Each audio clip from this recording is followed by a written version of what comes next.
Hi everyone, welcome to Arjun verse.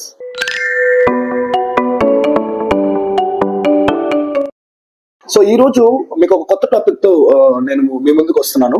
So యాక్చువల్గా ఒక key points discuss చేయాలని చెప్పేసి ఇక్కడికి నేను రావడం జరిగింది. సో ఇక్కడ ఏం కీ పాయింట్స్ యాడ్ చేయాలనుకుంటున్నాను అంటే, ప్రజెంట్ సెనేరియోలో సో నేను ఫ్రెషర్ హైరింగ్ గురించి అయితే, fresher it's not, I'm not talking about fresher hiring. Fresher hiring అంటున్నారు అనుకుంటున్నారేమో, కాదండి.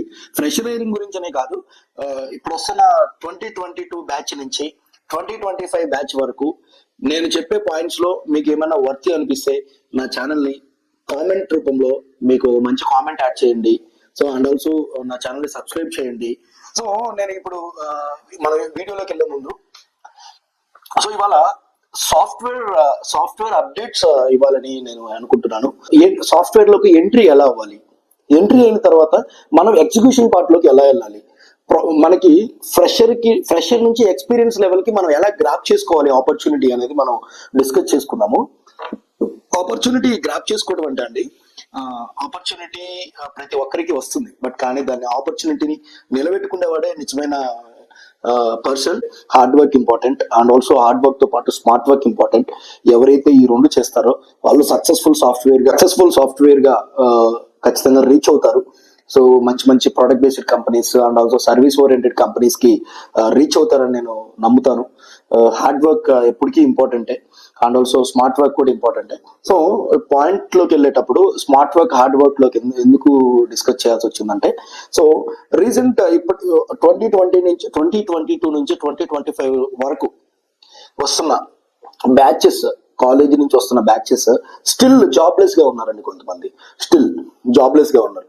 ఎందుకు జాబ్లెస్ గా ఉన్నారు అనేది ఒక చిన్న చెప్పాలి. ఎందుకు జాబ్లెస్ గా ఉన్నారు అని చెప్పి నేను కొన్ని అనాలిసిస్ చేస్తే, సో నాకు తెలిసిన కొన్ని నిజాలు టైర్ 1 కాకుండా టైర్ 2, టైర్ 3 కాలేజెస్ నుంచి వచ్చిన పిల్లలకి కమ్యూనికేషన్ స్కిల్స్ గ్యాప్ ఉంది. కమ్యూనికేషన్ స్కిల్ మ్యాచ్ అవ్వట్లేదు, ఆర్ఎల్స్ టెక్నాలజీ స్కిల్స్ మ్యాచ్ అవ్వట్లేదు, అండ్ ప్రోగ్రామింగ్ స్కిల్స్ మ్యాచ్ అవ్వట్లేదు. ప్రాజెక్ట్ రియల్ టైమ్ ఓరియంటెడ్ గా ఎవరికి ఎక్స్పీరియన్స్ లేదని చెప్పేసి నేను విన్నాను. బట్ ఆబ్వియస్లీ సో ఇవి కూడా ఒక పాయింట్ అవ్వచ్చు వీళ్ళందరికీ జాబ్ గ్రాప్ చేసుకోవడం. మనం కొన్ని డిస్కస్ చేద్దాము. ఈ జాబ్ ఆపర్చునిటీని గ్రాప్ చేసుకునేది ఎలా అనేది నేను మీకు ఎక్స్క్లూజివ్ గా చెప్తాను. ఏంటంటే, ఇవాళ మన జాబ్ అనేది చాలా ఇంపార్టెంట్ ప్రతి ఒక్కరికి. సో మనం మన స్టడీస్ మొత్తాన్ని ఎంతో కష్టంగా పెట్టి మన final end of the reach అయితే జాబేనండి. Job is very much important ప్రతి ఒక్కరికి కదండి, ప్రతి ఒక్కరికి వెరీ మచ్ ఇంపార్టెంట్. సో ఇక్కడ జాబ్ ఆపర్చునిటీని గ్రాప్ చేసుకోవాలి అంటే ఫస్ట్ 2 పాయింట్స్ కీగా గుర్తుపెట్టుకోవాలి మనం. ఫస్ట్, కాలేజెస్ లో ఏ కాలేజీలో జాయిన్ అవ్వాలి. Okay, so first college standards ఏంటి, సో వాళ్ళ దగ్గర ప్లేస్మెంట్స్ ఎలా ఉన్నాయి, టెక్నికల్ ప్లేస్మెంట్స్ ఉన్నాయా, ఆర్ ఎల్స్ స్టార్ట్అప్ ప్లేస్మెంట్స్ ఉన్నాయా, లేకపోతే ఎంఎన్సి ప్లేస్మెంట్స్ ఉన్నాయా, లేకపోతే ప్రొడక్ట్ బేస్డ్ కంపెనీస్ వస్తున్నాయా అని చెప్పేసి ఫస్ట్ క్యాంపస్ హైరింగ్ ఎలా జరుగుతుందని చెప్పేసి ఫస్ట్ మనం కాలేజ్ వైజ్ గా మనం వెళ్ళి ప్రీవియస్ గా ఎలా జరిగిందని చెప్పేసి క్రాస్ చెక్ చేసుకోవాలి.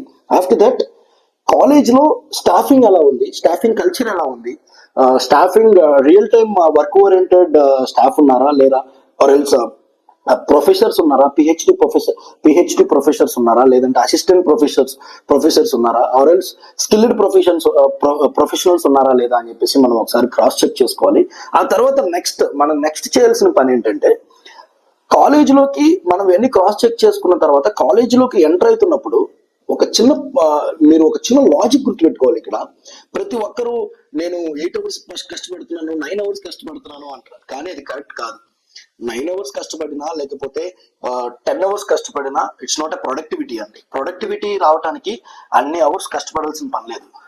1 అవర్ పడిన వాడు కూడా ప్రొడక్టివిటీ సేమ్ 10 అవర్స్ కష్టపడిన 10 అవర్స్ హార్డ్ వర్క్ చేసిన పర్సన్ తోటే ఈక్వల్ గా 1 అవర్ హార్డ్ వర్క్ చేసిన పర్సన్ కూడా ప్రొడక్టివిటీ తీసుకొస్తాడు. ఇక్కడ మనం తెలుసుకోవాల్సిన చిన్న లాజిక్ ఏంటంటే, ఫస్ట్ మనకి job first end of the day మీరు 4 years లో కూడా కష్టపడుతున్న దానికి ఏంటంటే, ఫైనల్ ఇయర్ లో నాకు క్యాంపస్ ప్లేస్మెంట్ అవ్వాలి, నేను అందుకే ఈ కాలేజ్ చూస్ చేసుకున్నాను, ఈ కాలేజ్ లో నేను కన్ఫర్మ్ గా అయ్యి మంచి టాప్ ఎంఎన్సీలో నేను ప్లేస్ అయ్యా నేను ముందుకు వెళ్తానని చెప్పేసి ప్రతి ఒక్కరు అనుకుని ప్రిపేర్ అవుతారు.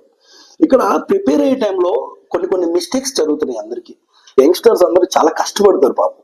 కష్టపడిన వాళ్ళకి కూడా కొన్ని కొన్ని ఫలితాలు దక్కవు. ఎందుకంటే ఇప్పుడు రియల్ టైమ్ సెనారియోలోకి వచ్చింది, డిఫరెంట్ పార్ట్స్ ఉంటాయి, డిఫరెంట్ సెగ్మెంట్స్ ఉంటాయి. ఇక్కడ డిఫరెంట్ సెగ్మెంట్స్ అంటే మనకి ఈ డిఫరెంట్ సెగ్మెంట్స్ లో ఏం జరుగుతుంది అంటే వాళ్ళు పర్టికులర్ కంపెనీలో పర్టికులర్ డొమైన్ యూస్ చేస్తూ ఉంటారు. ఓకే, సో మీరు అనుకోవచ్చు నాకు ఆ కంపెనీలో ఎందుకు రాలేదు అని చెప్పేసి. ఇక్కడే లాజిక్ ఉందండి, మీరు నేర్చుకుంటున్న దాంట్లో ఇక్కడే లాజిక్ ఉంది. ఫస్ట్ నెంబర్ వన్ పాయింట్ ఏంటంటే, ఫస్ట్ కంపెనీ క్యాంపస్ హైరింగ్ కి కంపెనీ వచ్చినప్పుడు జేడీ ఉంటుంది, జాబ్ డిస్క్రిప్షన్ ఉంటుంది.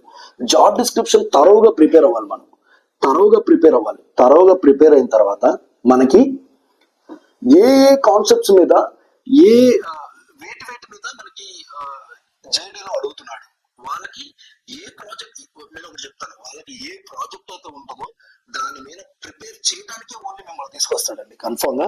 సో అది గుర్తుపెట్టుకోవాలి. సో దీని ప్రకారం మీరు ప్రిపేర్ అయితే మీకు ఎక్స్ట్రాడినరీ రిజల్ట్ అయితే వస్తుంది. ఓకే, మంచి రిజల్ట్ వస్తుంది మీకు. సో మీరు సక్సెస్ఫుల్, మీరు పడిన హార్డ్ వర్క్ కి అండ్ ఆల్సో స్మార్ట్ వర్క్ కి మీకు ఒక రిజల్ట్ ఓరియంటెడ్ గా మీరు ముందుకెళ్తారు. మనకి communication skill important. Communication skill ఎలా ఉండాలంటే టాకింగ్ పవర్, ఎంపవర్ ఉండాలి. ఫస్ట్ టాకింగ్ పవర్ అంటే అపోజిట్ పర్సన్ తోటి మనం ఎంత కాన్ఫిడెంట్ గా మాట్లాడుతున్నాము, మనం ఎంత డీసెంట్ గా మాట్లాడుతున్నాము, మన కమ్యూనికేషన్ స్కిల్ ఎలా ఉంది, మన కమ్యూనికేషన్ స్కిల్ టాప్ నోచ్ ఉందా, ఆర్ ఎల్స్ బిలో లెవెల్ ఉందా, ఆర్ ఎల్స్ యావరేజ్ లో ఉందా అని చెప్పేసి మనమే క్వశ్చన్ అండ్ ఆన్సర్ ప్రిపేర్ చేసుకోవాలి అక్కడ. ఎందుకంటే నువ్వు ఒక మిర్రర్ ముందు నిలబడి నీ కమ్యూనికేషన్ స్కిల్ నువ్వే చెక్ చేసుకుంటే నీకు అర్థమైంది. ఆరల్స్ నీ దగ్గర ఎవరైనా ఎక్స్పర్ట్స్ ఉంటే, మీకు తెలిసిన వాళ్ళు, ఆరల్స్ మీ బ్రదర్, మీ ఫ్యామిలీ పర్సన్స్ ఎవరైనా, ఇలాంటి వాళ్ళు ఎవరైనా ఉంటే మీరు వెళ్ళి వాళ్ళతో ఒకసారి కూర్చొని నాకు ఒక 2 మాక్ ఇంటర్వ్యూస్ చేయండి అని చెప్పేసి మీరు అడగండి.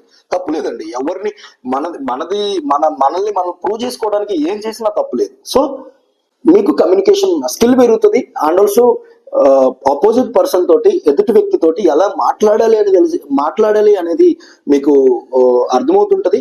అండ్ ఆల్సో మీకు పాయింట్ వైజ్ గా మనం ఎలా హెచ్ఆర్ డిస్కషన్స్ లో ఫాలో అవ్వాలని చెప్పేసి మీకు కంప్లీట్ నాలెడ్జ్ ఉంటుంది. ఓకేనా, టెక్నాలజీ పర్సన్ తో ఎలా మాట్లాడాలి, హెచ్ఆర్ పర్సన్స్ ఎలా మాట్లాడాలి అని చెప్పేసి ఒక నాలెడ్జ్ ఉంటుంది ఆబ్వియస్ గా. సో హోప్ఫుల్ నాలెడ్జ్ తో వెళ్తారో మీకు ఖచ్చితంగా ఆపర్చునిటీ వస్తుంది. కాలేజెస్ ఎట్టి పరిస్థితులలో క్యాంపస్ హైరింగ్ అయితే తీసుకొస్తాయి.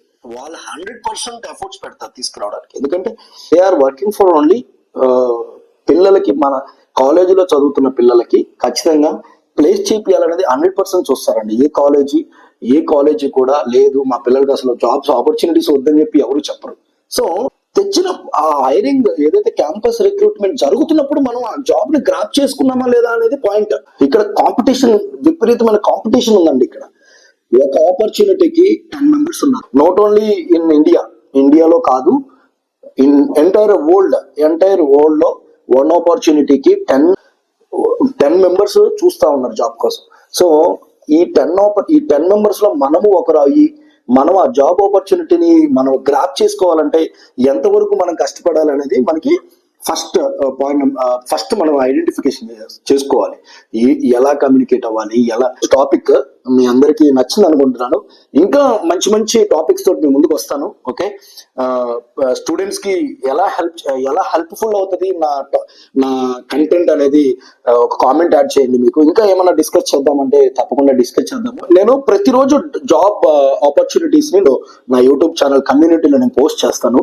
ఓకే, మీరు అందరూ వచ్చి తప్పకుండా చూడండి. ఎవరు డిస్ఫియర్ అవ్వకండి దయచేసి. ఎందుకంటే ఎవరికైనా యూజ్ అవ్వచ్చు నేను పెడుతున్న పోస్ట్. ఈవెన్ మీకు కాకపోయినా కూడా మీ ఫ్యామిలీ పర్సన్స్ కో, లేకపోతే మీ ఫ్రెండ్స్ కో ఎవరికైనా యూజ్ అవ్వచ్చు. ఓకేనా, జాబ్ ఆపర్చునిటీస్ ఎక్కడ పడుతున్నాయి, ఎలా మనం అప్లై చేసుకోవాలి అని చెప్పేసి. కానీ నేను ఇనిషియల్ గా అయితే నేను కమ్యూనిటీ పోస్ట్ లో పోస్ట్ చేద్దాం అనుకుంటున్నాను. సో మీరందరూ తప్పకుండా ఈ కమ్యూనిటీ పోస్ట్ ని కూడా యూటిలైజ్ చేసుకుంటారు అనుకుంటున్నాను. ఎందుకంటే యూటిలైజ్ చేసుకుంటే you are the beneficiary. Definitely opportunities ఇంకా తీసుకొస్తాను నేను. ఆపర్చునిటీస్ ఎక్కడెక్కడ ఉన్నాయని నేను రీసెర్చ్ చేసుకొని మీ ముందు పెట్టే బాధ్యత నేను తీసుకుంటాను of course. So community post లోకి రండి, కామెంట్ యాడ్ చేయండి, మీ ఫ్రెండ్స్ అండ్ ఫ్యామిలీ మెంబర్స్ కి షేర్ చేయండి. ఇంకా మనం ఏమైనా కొత్త కొత్త టాపిక్స్ మీద మాట్లాడాలంటే కామెంట్ లో మీరు పెట్టిన ప్రతి ఒక్క కంటెంట్ మీద నేను మాట్లాడతాను. ఇన్ డీటెయిల్ గా మాట్లాడుకుందాము. Thank you so much.